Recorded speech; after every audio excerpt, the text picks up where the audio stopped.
How to customize subtitle on Hulu. Hey everybody, if you guys also wanting to do so, you may follow up these steps. So what you may do first of all is head over to hulu.com and log in into your account. And then once you are logged in, you should be finding this home interface of the Hulu.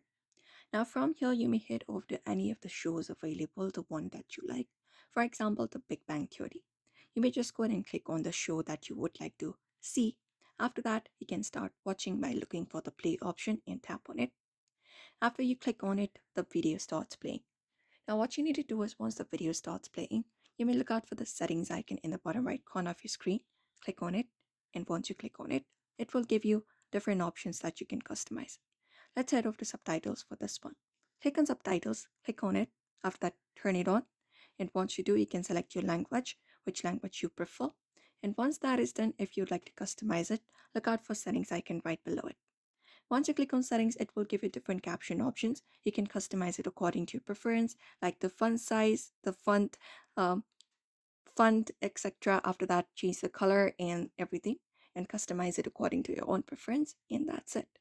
After that, you may just go ahead and watch the show with the subtitle that you prefer. So therefore, you may follow up this method if you would like to customize your subtitle on Hulu as well. So I hope this video was helpful. Give it a thumbs up and subscribe for more tips and tutorials.